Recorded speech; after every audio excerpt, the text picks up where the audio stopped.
கிறிஸ்துவில் அன்பான உங்கள் அனைவருக்கும் நன்றி வாழ்த்துக்கள். தமிழ் நஞ்ச உள்ளங்களுக்கெல்லாம் உங்களை கர்த்தர் ஆசீர்வதிப்பார். இப்பொழுது ஆந்திரா, சத்தீஸ்கர், தெலுங்கானா, ஒரிசாவில் ஊழியம் செய்கிற நான் ஆந்திராவில் இப்போ ஈஸ்ட்டு கோதாவரி காக்கிநாடா பக்கத்தில் நம்முடைய சென்டர் இருக்குது. பிரத்திப்பாடிலிருந்து நான் உங்களோடு கூட பேசுகிறேன்.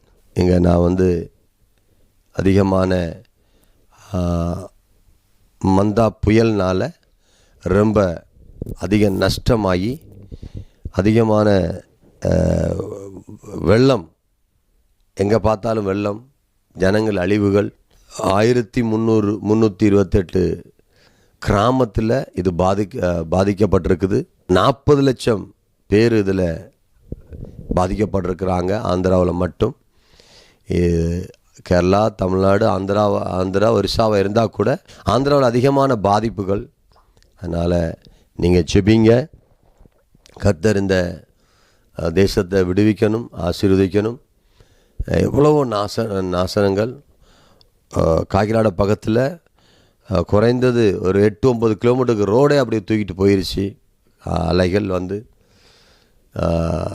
எல்லாத்தையும் புயல் மண்டபத்தில் சேர்த்துருக்காங்க. அவங்களுக்கு ஆகாரம் இல்லை, பால் இல்லை, பிஸ்கெட் இல்லை, பிள்ளைகளுக்கு பாத்ரூம் வசதி கூட சரியாக இல்லை.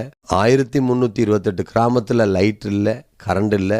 இப்போ நான் இருக்கிற ஏரியாவில் கூட கரண்ட் லைட் இல்லாத சூழ்நிலை தான். இருந்தாலும் கர்த்தர் ஸ்தோத்திரம் அப்பப்போ வருது போகுது. வேறு இடத்துலேருந்து இந்த ப்ரோக்ராம் நான் உங்களுக்கு வெளியிடுறேன்.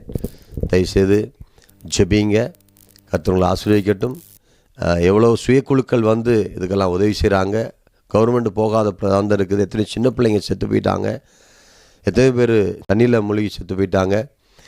வீடெல்லாம் தரமட்டாக்கப்பட்ட நிலைமை, வீடுக்கு மேலே தண்ணீர் வந்த நிலைமை, அவ்வளவு விதமான ஸ்தோத்திரம் நாசனங்கள் இதில் நடந்திருக்கிறது. நீங்களும் தயவுசெய்து ஜெபிங்க. நாங்கள் இதற்காக போய் உதவி செய்கிறோம். எங்களுடைய காணப்படுகிற நம்பருக்கு நீங்கள் உதவி செஞ்சீங்கன்னால் நலமாக இருக்கும். நாங்கள் அனைவருக்கு ஆகாரம் கொடுக்கவும், அவர்களுக்கு அரிசி பருப்பு கொடுக்கவும், அவர்களுக்கு சில உதவிகள் செய்யவும், பிள்ளைகளுக்கு பால் பிஸ்கட் கொடுக்கவும் உதவியாக இருக்கும். நீங்கள் இந்த ஊழியத்தை தாங்கும்படி, உதவி செய்யும்படி, இதற்காக நீங்கள் ஸ்தோத்திரம், இதற்காக நீங்கள் உங்கள் உள்ளமான கைகளை நீட்டும்படி நான் வேண்டிக் கொள்கிறேன்.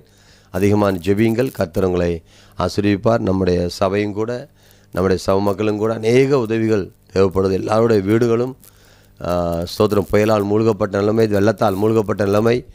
இன்னமும் நாங்கள் இதில் வீட்டு வர 2 நாள் ஆகும்னு சொல்கிறாங்க. கரையை கடந்தாலும் இன்னும் அதோடைய ஆதிக்கம் இன்னமும் இருக்கிறது. நீங்கள் ஜெபித்துக் கொள்ளுங்கள். கர்த்தர் ஆசீர்வதிப்பார். நானும் உங்களுக்காக ஜெபித்துக் கொள்கிறேன். ஒரு வார்த்தையை ஜெபிக்கலாம். நல்ல பிதாவே, நன்றியோடு நாங்கள் உம்மை துதிக்கிறோம், ஸ்தோத்திரிக்கிறோம். நீர் ஆசீர்வதியும், பலப்படுத்தும், தடைகளை மாற்றும், அற்புதங்களை செய்யும். உங்கள் நாமத்தை மாத்திரம் மையப்படுத்தி உயர்த்துங்கப்பா. தேவையில்லை சந்திங்க ஆண்டவரே. ஸ்தோத்திரம் ஐயா. வெள்ளத்திலும் தண்ணீரிலும் மூழ்கி போயிருக்கிற ஐயா, ஸ்தோத்திரம் ஐயா. சுகாதார வசதி கூட இல்லாமல் ஆண்டவரே, மருத்துவ வசதி கூட இல்லாமல் இருக்கிற ஒவ்வொரு கிராமத்துக்காக நான் ஜெபிக்கிறேன். அப்பா, அவர்களை விடுவீங்க ஆண்டவரே. அந்த இடத்துல எத்தனை பேர் மிதித்து செத்து போயிட்டாங்க ராஜா. அவருடைய ஐயா ஸ்தோத்திரம், ஐயா ஸ்தோத்திரம், இனியும் அதிகமாக நடக்காதபடி அதை ஸ்தோத்திரம் காத்துக்கொள்ளுங்க ஆண்டவரே. எல்லாவித நாசனத்திலிருந்து விடுவீங்க ஆண்டவரே. எத்தனையோ பேர் மரம் விழுந்து செத்து போயிட்டாங்க சுவாமி. எத்தனையோ வண்டிகள் நுறங்கி விட்டது ராஜா. எத்தனையோ மிருக ஜீவங்கள் அழிந்து விட்டது ராஜா. நீர் ஆசீர்வதிங்கப்பா. எல்லா தடைகளையும் மாற்றி போடுங்க ஆண்டவரே. பரிசுத்த ஆவியானவரே, இந்த புயலினால் நஷ்டப்பட்டிருக்கிற ஒவ்வொரு பேர் மேலும் ஒரு வல்லமை இறங்குவதாக என்று சொல்லி ஜெபிக்கிறேன். உங்கள் நாமத்தை மாத்திரம் மையப்படுத்துங்கப்பா. விடுவீங்க ராஜா.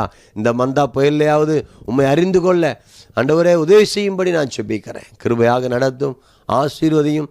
இதில் கொடுத்து உதவுகிற ஒவ்வொரு கரத்தையும் ஆசீர்வதியும். இயேசுவின் நாமத்தில் ஜெபிக்கிறேன். ஜெபம் கேளும் எங்கள் நல்ல பிதாவே. ஆமென், ஆமென், ஆமென். தெய்வம் உங்களை ஆசீர்வதிப்பார். உங்களுக்கு ஏவினால் இந்த ஊழியின் மூலமாய் நீங்கள் கொடுத்து இந்த மக்களை மீட்டெடுக்க உங்களால் முடிந்த உதவி செய்யும்படி அன்போடு அழைக்கிறேன். கர்த்தர் உங்களை ஆசீர்வதிப்பாராக.